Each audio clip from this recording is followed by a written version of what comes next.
vsem gledalkam, gledalcem, ki nas zdaj spremljate, in pozdrav družini Kokal, ki je tudi tukaj, s katerimi bomo nocoj pogledali novo zgodbo iz Svetega pisma. In še enkrat predstavim očeta Marcela, mamo Jano, potem pa najstarejšega Jakoba, Julijo, pa Meto, Marto in najmlajši sta Jacinta in Mojca. Tako, kot običajno, predno začnemo brati Sveto pismo, bomo tudi zdajle zmolili kesanje, pa Oče naš in Zdravo Marijo in slava Očetu. V imenu Očeta in Sina in Svetega Duha. Amen. Moj Bog, žal mi je, da sem grešil, in žalim tebe, ki si moj najboljši oče.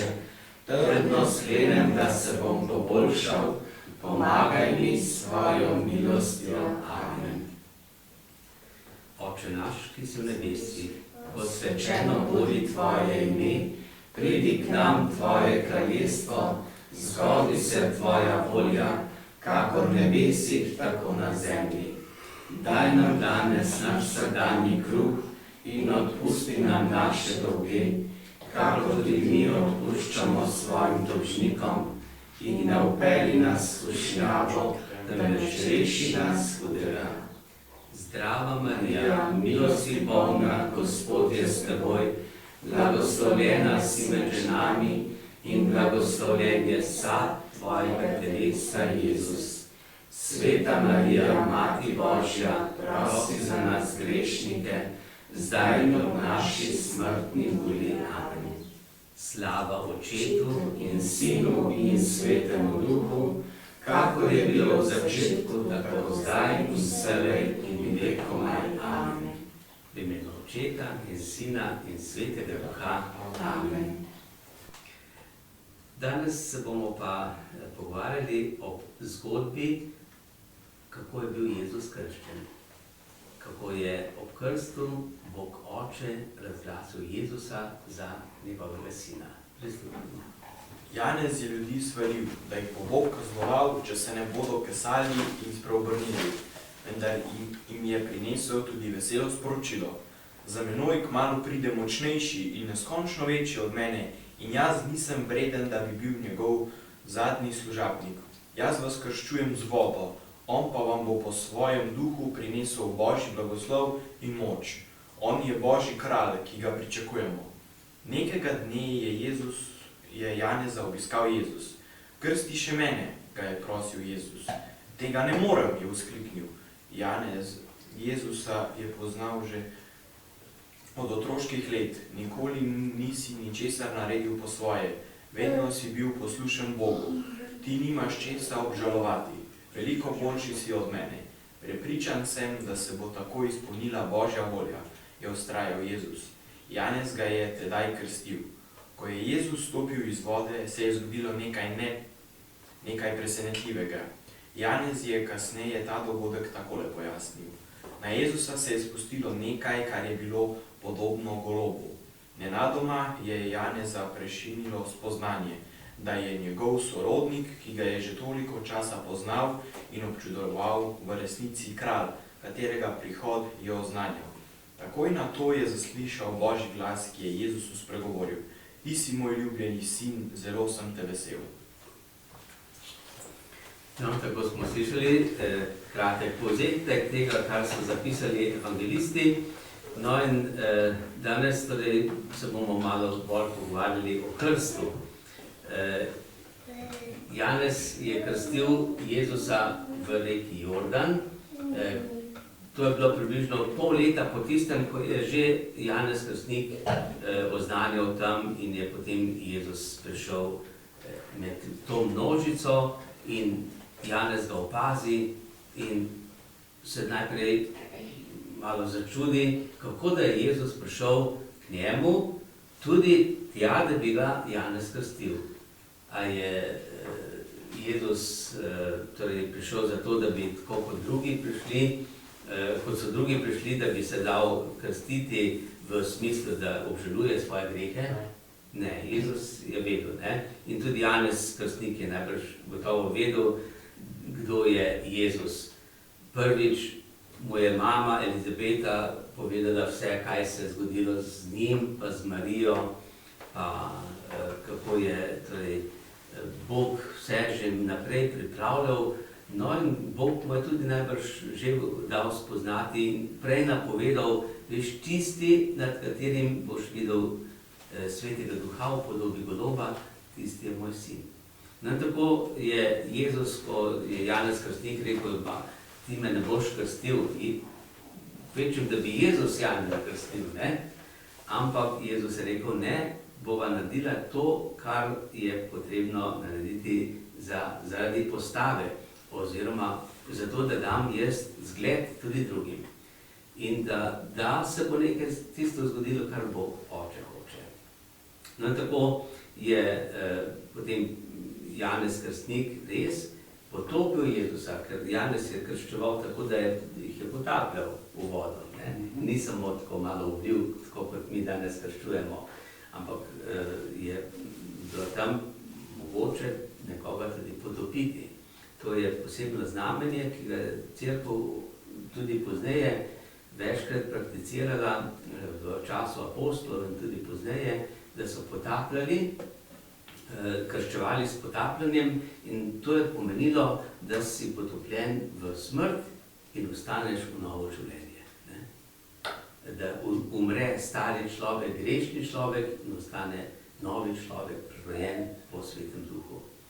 No in tako se je tam tudi zgodilo, ko je Janez krstil, Jezusa potopil v vodo, kaj se je naredilo? Ja, oblaki skozi nebesa so se odprla in imaš pač golob, vse Duh v podobi goloba in se je slišal glas, da je to njegov sin. Ja, no to je bil en dogodek, ki je bil zelo zanimiv tudi za tiste ljudi, ki so bili tam. Naenkrat se nebo se odpre. Glede, kaj to pomeni? Pomeni, da se dostop v raj odpre. Vrata v raj so se odprla, do Boga, rečemo nebesa. Nebesa so se odprla. In Sveti Duh se je prikazal, ne samo, da je bil tam navzočen, ampak so ga videli pod podobo goloba. Sveti Duh se je še večkrat prikazal tudi v drugih podobah, recimo podobi ognja ali pa podobi vetra, šum vetra, na Binkošti recimo tudi, oboje. No in še nekaj, ne samo Jezus kot Božji sin v Jordanu, Sveti Duh nad njim, še očetov glas. Oče se pa ni prikazal, Boga ne moramo videti, ampak slišimo ga pa. No, zato Oče nekaj pove, važnega. Kaj je povedal? Ja, da je to njegov sin. Tako, pove, ta je moj ljubljeni sin in nad njim imam veselje. Glede, to, kar se je zgodilo pri Jezusovem krstu, se zgodi pri vsakem krstu, tudi pri tvojem. Ampak takrat nismo videli tega, in slišali. Ampak Bog je izgovoril te besede, ti si zdaj moj otrok. Nad teboj imam veselje, vesel sem, da živiš in vesel sem, da boš nekaj lepega naredil in doživel v življenju. No tako je torej, ta del Jezusovega krsta, ki se je takrat, torej prvič se je to zgodilo, da je bil en tak dogodek, da se razodene Bog kot Oče, Sin in Sveti Duh. In to je Jezus potem tudi večkrat poudaril, o Očetu je veliko govoril, o Svetem Duhu je govoril in na koncu je rekel učencem, preden šel v nebesa, v nebo, pred nebohodom je rekel apostolom, pojdite po vsem svetu in krščujte ljudi vseh narodov v imenu Očeta in Sina in Svetega Duha. In gledajte, mi s to kratko izjavo izpovemo vero. V koga verujemo in v koga smo krščeni. Mi smo krščeni v trojnega Boga, torej povezani z njim. To je, krst pomeni neke vrste zaveza. No, zato je krst kot rečemo, tudi eno znamenje. Znamenje nekaj, kar se vidi, ampak veliko več pa to skriva, prikriva. No in zato se bomo danes malo pogovorili o krstu. Torej, kaj postanemo pri krstu? Božji otroci. Božji otroci, ja. Se pravi, Božji otroci, ja, lahko rečemo, kaj pa tisti, ki niso krščeni, ali so tudi Božji otroci? So, ja. Kakšna je pa razlika zdaj med tistimi, ki so krščeni, pa tistimi, ki niso krščeni? Ko smo krščeni, imamo pač izbrisan ta izvirni greh tudi. Ja. To je nekaj, ja. In Boga lahko kličejo. Boga poznamo kot očeta, pa tudi sina in svetega duha. Ne? To je tako kot tisti otroci, ki poznate svojega očeta. Ne? Rečete, to je pa moj oče. Oče, ki mi pomeni nekaj, ne? Me da, me varuje, me brani in tako naprej. Ne? Tisti, ki pa nimajo očeta, ne poznajo očeta, pa ga bi radi videli, radi spoznali. Nekateri ga iščejo. Hrepenijo po njem. Hrepenijo po njem, da bi vsaj enkrat videl svojega očeta. Ne? Mi pa, tako tudi nekateri iščejo Boga, želijo Boga. Ne? Kdo je Bog, kje je Bog, kakšen je Bog. Ja, mi, kristijani, se vsak dan z njim pogovarjamo. Vsak dan dobimo od njega kruh, vsakdanji kruh. In veliko drugih stvari, ne? Zdravje, življenje, prijatelje in tako naprej. Ne? Pravi, to je zelo važno, da vemo, da smo Božji otroci, ki Boga lahko kličemo kot očeta. Noben drug, samo kristijani Boga kličemo za očeta. Ne Judje, ne muslimani, ne budisti, ne animisti, nihče, mi pa lahko, mi pa vemo. Ne samo to, da poznamo očeta, mi imamo tudi dediščino. Od očeta dobimo dediščino in če je oče bogat, joj, kako smo bogati, ne? Ja. Pa še kaj drugega, ne? Ja, tako da bomo mi dobili krasno hišo, kakšno, kje? Dom, pravi dom. Nebesih, pa ne samo dom, pa še raj, vrt, večnost in prijatelje in tako naprej, ne? Ja, tako da to je velika milost, če smo krščeni, ne? Eni pravijo, ja, pa naj bojo otroci, ne bomo otrok zdaj krstili, ker so še majhni, ker se ne morejo sami odločiti, naj se sami odločijo. Kaj to pomeni? Do 18 leta jim nič ne bomo povedali o očetu, ko bo star 18 let, pa naj se sam zanima, ali bo iskal očeta ali ne bo iskal, ne? In do takrat lahko že veliko otrok zaide. In veliko trenutkov zamudijo tisti, ki ne dajo krstiti otrok. Zato, ker nimajo takih lepih trenutkov molitve, druženja, vsega, ne? Pomoči in blagoslovov in tako naprej. In zakramentov naprej ne. Pa tudi drugih zakramentov, ne? Tudi okajila, birme nimajo. In šele potem, če redki, ki po 18. letu odkrijejo krščanstvo, Boga in se dajo krstiti. Ne? Dobro, no mi se pravi prvič, da postanemo Božji otroci, da vemo, kdo je Bog, naš oče. In hkrati postanemo tudi člani ene velike družine, ki se imenuje Cerkev. Ne? Ko smo krščeni, smo vključeni v to veliko družino. In Cerkev pomeni, to smo vsi kristijani, katoličani, protestanti, pravoslavni in še nekateri, ki se imajo za ene sekte, ki so bolj ali manj povezane s krščanstvom, ampak to je ta velika družina, ki verujemo v Boga Očeta, Sina in Svetega Duha. Vsi, ki smo krščeni, ne? Vsak, kdo je krščen, je član te družine, Cerkve. Ja. No in potem krst pa pomeni tudi odločitev. Če hočeš biti krščen, se moraš odločiti. Zdaj pa, če se otrok ne more odločiti, kdo se pa, a se lahko kdo namesto otroka odloči? Starši imate vso pravico, da se odločate za tisto, kar vi veste, da je dobro. Če je nekaj dobro, rečem, ja, krasno, to pa hočem tudi za svojega otroka. To sem jaz in to bo tudi moj otrok. Zato je važna ta odločitev staršev.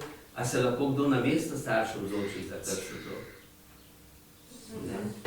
Stari starši Oni se ne morejo odločiti, oni se lahko samo molijo in prosijo in želijo in se pogovarjajo s svojimi otroci, da bi bilo to dobro, da se krsti otroke in jih ne. Lahko jim to priporočajo, ne morejo jih pa siliti, še manj pa to zahtevati, ali pa duhovnik ne sme krstiti otroka, če niso starši, ali pa vsaj eden od staršev za to. Ne? Ja. Zato starši vedno prosijo za krst otroka. Ne? Tudi duhovniki ne silimo, da mora nekdo biti krščen, ampak mi, tiste, ki pridejo, ki prosijo, in pa povemo, ja, gledajte, to je treba narediti, tako se je treba pripraviti, potem bomo pa z veseljem naredili, ne? In krstili otroka. Ja? No in to pomeni tudi, da se sprejme enega učitelja, glavnega učitelja. Kdo je naš glavni učitelj? Jezus. Tisti, ki je krščen, sprejme Jezusa za odrešenika, za Božjega sina, ga spozna in hkrati tudi za učitelja. Da nas uči ljubezni. Jezus uči ne matematiko, ne fiziko, ne geografijo ali zgodovino, ampak nas uči ljubezni. Uči ljubiti koga? Boga in bližnjega. To je ljubezen. Oziroma, to je Jezusova šola. V Jezusovi šoli se učimo ljubezni, to pomeni darovanja in odpuščanja. Če ni odpuščanja, je to ljubezen? Ne. Če imaš nekoga rad, mu odpustiš, ne? Če imaš nekoga zelo rad, mu takoj vse odpustiš, sploh ne zameriš. Če pa nekoga nimaš tako rad, pa moramo čakati, ne? Da dobi odpuščanje, ali pa prositi, na koleni, prosim, odpusti. Ja. Če imaš pa koga rad, pa reče, to ni let, vse te imam rad, ne? Ja, zato, torej Jezus je naš učitelj ljubezni do Boga in tudi do bližnjega in torej Jezus nas vodi, nas pelje, je kot pastir, tam nas pelje nas pelje do sreče. Tista prava sreča bo v nebesih, tukaj je pa tudi veliko trenutkov sreče v tem življenju. Ker kdor je Jezusov prijatelj, ima veliko lepih trenutkov. Ne? In te trenutki so predvsem takrat, ko mi izkazujemo ljubezen drugim. Ne? Takrat je človek najbolj srečen. Ne, ko čakaš, kdo me bo imel rad, ne, ko jaz imam rad drugega. Ne. Tako, no, za krst, ki je Božji dar, to je Božja milost, Bog izbere vsakega, Bog ponudi. Zdaj, če ti sprejmeš, ali pa če tvoji starši sprejmejo, če pa nočejo sprejeti, si pa ti tudi postaneš prikrajšan. Ne. Ja, zato, torej je, tako kot je življenje, fizično življenje, kdo daje življenje? Bog daje življenje.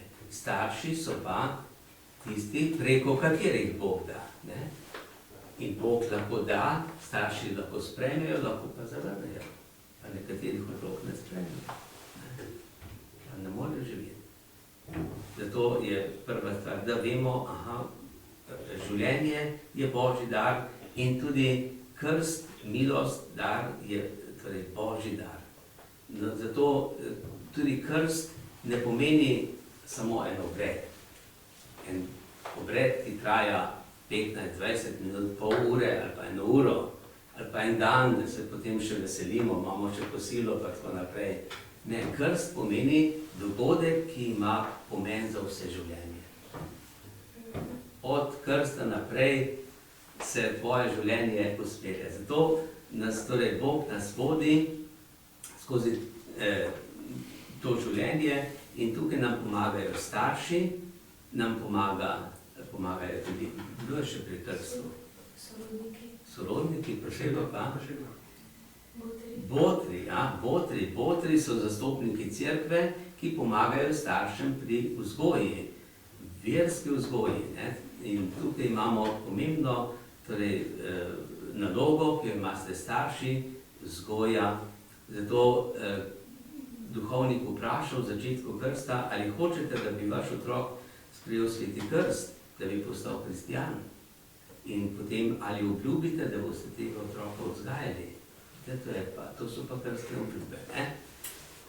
Odpoved hudemu duhu, izpoved vere in obljuba staršev in botrov, da vam bodo pomagali oziroma da pomagajo potem otrokom in da bodo ti otroci spoznali, kdo je Bog in da ga bojo znali častiti, Boga častiti, Bogu zaupati, to je zelo važno, da znamo Bogu zaupati, da Bogu tudi služimo, da izpolnjujemo Božjo voljo in torej, da se zavedamo, da smo torej v tem življenju že tako torej obdarovani z različnimi darovi, da to odkrijemo. In vzgoja je ravno v tem, da starši in vsi pomagajo odkriti, kje je kaj dobrega, kje je pa kaj slabega. Ne? Zato je to tudi tista preroška služba, ki jo imamo vsi kristjani, in za preroka je zelo važno, da loči, kaj je dobro, kaj je slabo. Zato vam včasih rečejo, starši, to je dobro, to pa ne, to pa je slabo, ne? To se pa ne sme. In to je važno, da človek že od majhnega to spozna.